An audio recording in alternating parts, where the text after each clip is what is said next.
them up, let's start the show. We're digging in with Trip. We're digging in with Trip. We're digging in with Trip. We're digging in with Trip. We're digging in with Trip today, yeah. Well, it's my pleasure to announce the National Hockey League Dig-In Player of the Month for December. And it is Nicklas Bäckström. Look at, for those watching on YouTube, his name on the NHL Dig-In shovel. You know, Backstrom, a 2006 high first round pick, has had a phenomenal career. And he's been very durable. You can almost just punch in that he's gonna play 82 games or pretty darn close to it every year. And he's had to atypically dig in, battle his way back from a significant hip injury. Came back to the lineup in December, typical, 3 assists in 3 games in the month, and notably had an assist on Alex Ovechkin's goal that tied the all-time power play goal mark in NHL history in Chicago before Christmas, and then on New Year's Eve had an assist. It wouldn't and shouldn't be any other way against the Red Wings that put Alex Ovechkin into the category as the all-time power play goal leader in NHL history. A playmaking genius, a phenomenal competitor, a Stanley Cup champion, Nick Backstrom, very proud to say, is my NHL Dig-In Player of the Month. And we're able to get Nicky Backstrom's thoughts on his march back to the lineup, among other things, momentarily, thanks to the great people at Voodoo Ranger. When it comes to IPAs, nothing is bolder, nothing smoother. And talk about the finish. The finish is very comparable to 19. Backstrom putting it on a tee at even strength and on power plays to number 8 for the type of finish that we know he has. So Voodoo Ranger allows us to present the Dig-In Shovel of the Month for December to Nicky Backstrom. Let's talk to Nicky now. Well, this is a true privilege because I don't like to play favorites, but Nicky Backstrom, gosh, we've been friends for a decade and a half, and he's long been one of my favorites and a joy to watch play. Nicky, it's great to see you back in the lineup. Let's start here. How do you feel? Oh, I feel good. As you said, I mean, it's fun to be back in the lineup and be back playing. Hang out with the boys, you know, that's a big part of why you're playing. Oh, nice. By the way, nice looking trucker there in caps. Oh, look at that beauty. Looks great. You've been so consistently durable. I think about a guy saying here in Carolina, same draft as you, 2006 Jordan Staal. Never want to take for granted just how many games you played. You played over 1,000. You're not used to being injured. When you think about how you had to dig in to get back to the lineup, I don't think people are oftentimes familiar with the whole process. What were the key points to the process coming off of that hip injury? No, I mean, I think in a hockey career, I think it's really important to notice that there's ups and downs. And I mean, it's always important to always try to stay positive and know you're going to come back. There's a lot of hard work going into it behind the scenes, which a lot of people don't see, but you got to stick with it. I mean, that's what I had to do all these months too. You got to dig in, you know. Was there any particular moment during the months, you know, because it's behind the scenes, it's covert, that, you know, it was tough to stay positive one day and you had to dig in?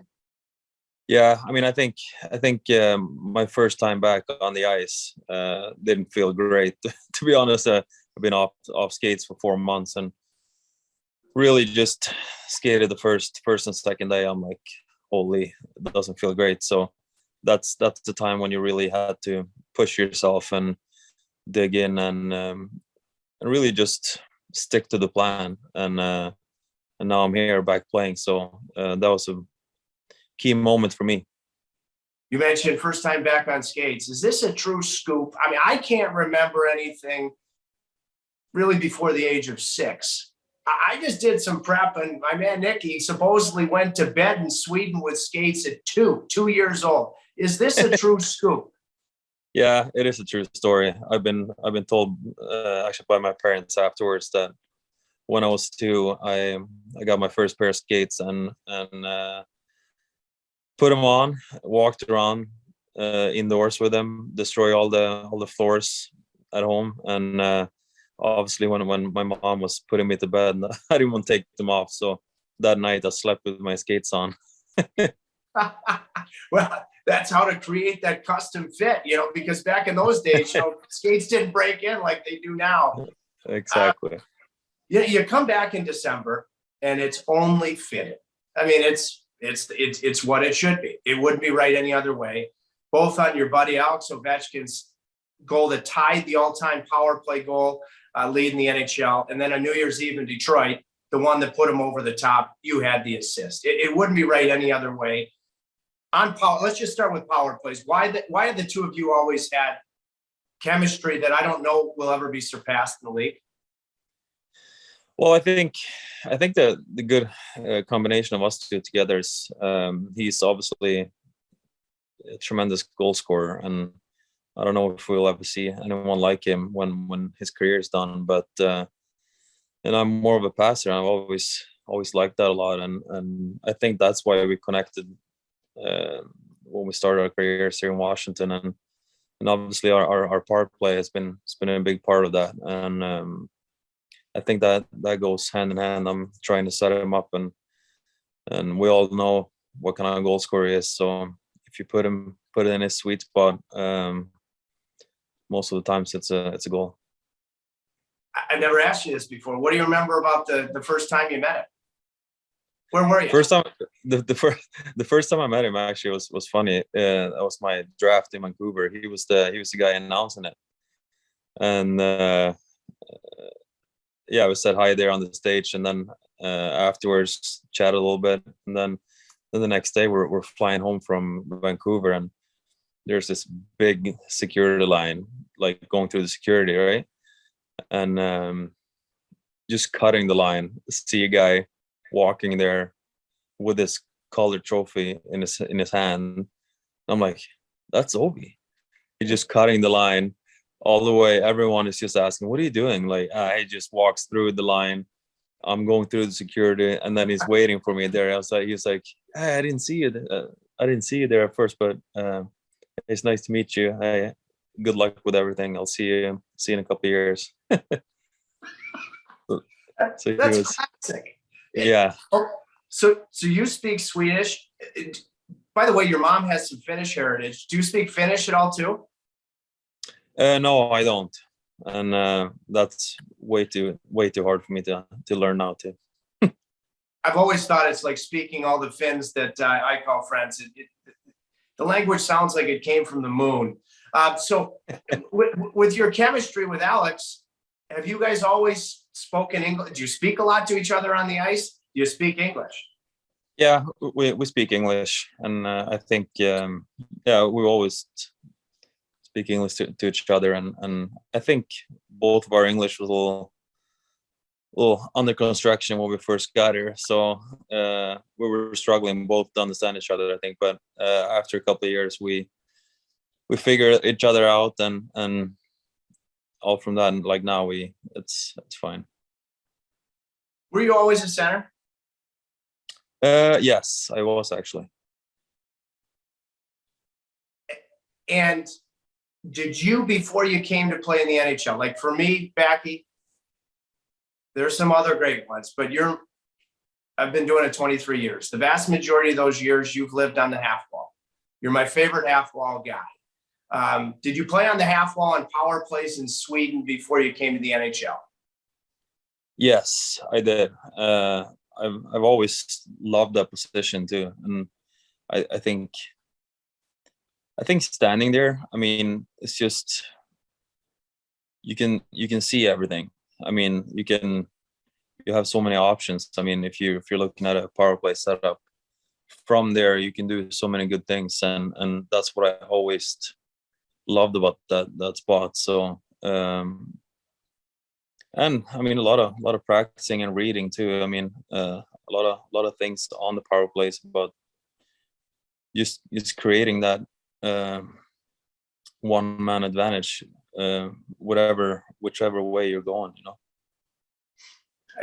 The way you've dissected where to go with the puck has always been brilliant to me. Were there any power play specialists, or who were your favorite players growing up? Yeah, I've had a couple of good idols when I was younger. I mean, obviously, Forsberg, Matt Sundin, Lidström were my three big idols. But obviously, when I got a little older too, Henrik Zetterberg was doing really well here in Detroit, so I would want to say him too. So all those players have had great careers and have been my idols when I grew up. Tremendous list of Swedes right there. I was in Michigan watching what was it, Game 5 in Vegas when you won the Stanley Cup. I was watching it with my mom, and truthfully, I know there's maybe a bit of a rivalry right now, two good teams, Carolina and Washington, but I was so pumped up to see you guys win the Stanley Cup because of you. So what do you remember? Do you remember anything when the final buzzer hit? You know, all that you had sacrificed, persevered to win the Stanley Cup. Yeah, I remember everything, and I do remember it. Just like, honestly, like it's been a long ride, and we won it my year 12, I believe, 12, 13, or whatever it was.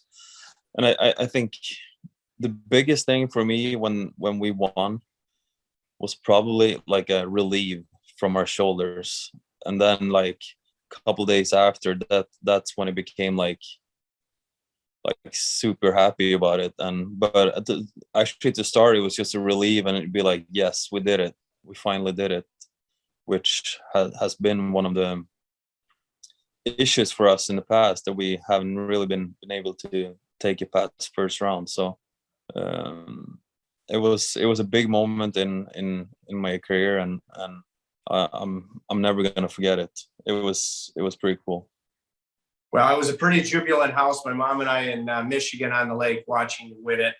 That's a form, Becky, that's a form of digging in, because with all the regular season excellence and that pressure, to be able to stick with it, not let frustration rule the day, just worry about moving forward. What were the key elements during those years where you won President's trophies and, maybe didn't go deep, that you're most proud of as a group, as a core guy, that you continued moving forward to eventually win?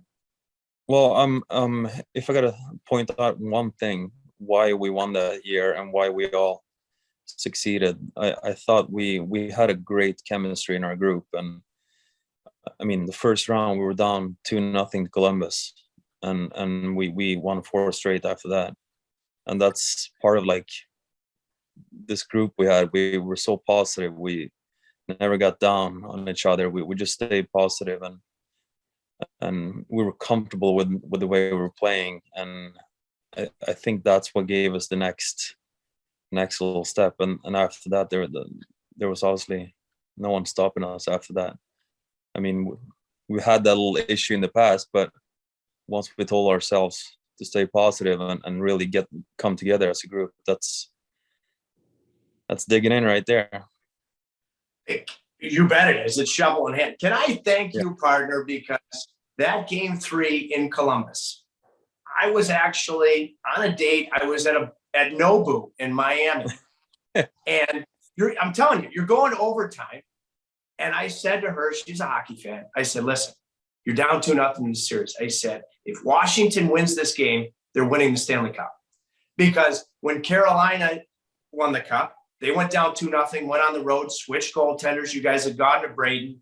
And I just felt like if you could win it, you were going to be locked in. So, Becky, that relationship didn't last, but thank you for making me look good. Yeah, so we should thank you, actually. Sure. For believing in us. I sure did. Couple more things. Your dear friend, your former teammate, Justin Williams, you had a heck of a series the year after you won the Cup against Carolina, and you were brilliant. I know that Carolina ended up advancing, but you had 5 goals in 7 games. So if there's any young player that loves to distribute the puck, sees the ice, maybe fancies himself as a playmaker, but wants to be a scorer. I mean, you had 5 goals in 7 games. I think, Alex was the playmaker. How do you generally look at situations as to when you want to pass and when you want to shoot? Yeah, I mean, I think obviously, like, the big thing there in playoffs, it's I feel like the game is different in playoffs, and you don't have as much room as in regular season. I mean, guys are on you more, and those plays that's maybe open in the regular season are not there in the playoffs. So instead of making plays, you have to shoot instead. You have to find a way to shoot instead of making that little extra pass maybe. So and then obviously I mean, some years are better than others, I guess. So I mean, that year I had a good start. I scored 2 the first game, I think. So yeah, unfortunately we couldn't get past him, but at the same time, sometimes you score a lot, sometimes you might struggle, but that's part of the game. That's what you got to use for motivation, You were marvelous in that series. Okay, present time. Your team, you have a little bit of a break right now. My gosh, the Metropolitan Division. You've had an impressive year. You're back with the boys. What do you like most about this particular group? I mean, I think something that we always talked about here in Washington. We always had the same core group here for a couple of years, and it's kind of nice to have the same teammates kind of get to know each other and really play for each other, because at the end of the day, that's where it comes down to in the playoffs. I mean, you want to play for your buddy, and you want to be successful with your buddy. So that's what I think is to our advantage. But so far we're doing okay, but we're a little bit in a slump right now. We've lost a couple of games in a row, but it can only be a good thing. I mean, you can learn from that and dig in and start winning again. Yeah. Adversity reveals character, and you have it in spades to the ends of the earth, my friend. And you took that, I have to ask you, to the commercial screen. Mass Mutual, this is the greatest commercial I've ever seen in the game of hockey. Okay, the first question, you and Alex and his wife Anastasia, did you get that in one take? No, it took more take than that. And I came over there actually an hour and a half later too. So I'm sure Ove did some extra takes before that. You came over 90 minutes after the taping and the filming began? Yeah, exactly. So I didn't have to practice my slurping. Okay, that's the other question. The slurping. So it was Anastasia was saying, why do you always have to come over for breakfast? So I would assume it's cereal or it's oatmeal if there's slurping, but it had a slurp sound like it was soup. What was it? Yeah, it was cereal and milk. So I mean, I started doing the slurping and they loved it on stage here. So I was like, I'll just keep doing it. But it actually it actually turned out great. I mean, it's a funny commercial, and when they asked about it, I was honored to be on there. 2-time dig-in guest as we close, Backy, Justin Williams. His son Jax, who's playing youth hockey, they love you. They're all pumped up. You're on the show. Even though you didn't win with Justin, what did you take most? Because you won shortly thereafter, about your time playing with him and the person and friend that he is. I would easily say that Justin is probably one of my favorite teammates I've had in my 15 long career so far. Not just off the ice, like everywhere. Just how he goes by himself, how he handles everything. I mean, he's just so competitive, but at the same time, when he's off the ice, he's so relaxed, laid back, smart guy, gives younger guys advice. I mean, laughing. I mean, so many things that's so important in today's locker room. I mean, he's got everything. So he's one of my top guys for sure. Hey, keep that shovel in hand, partner. I can't wait to see you soon. I'm very, very proud that you're my NHL Digging Player of the Month. Take care. Thank you. Thank you so much. Thanks for having me. We're digging in with Trip today, yeah. Today, yeah. Today, yeah. Today,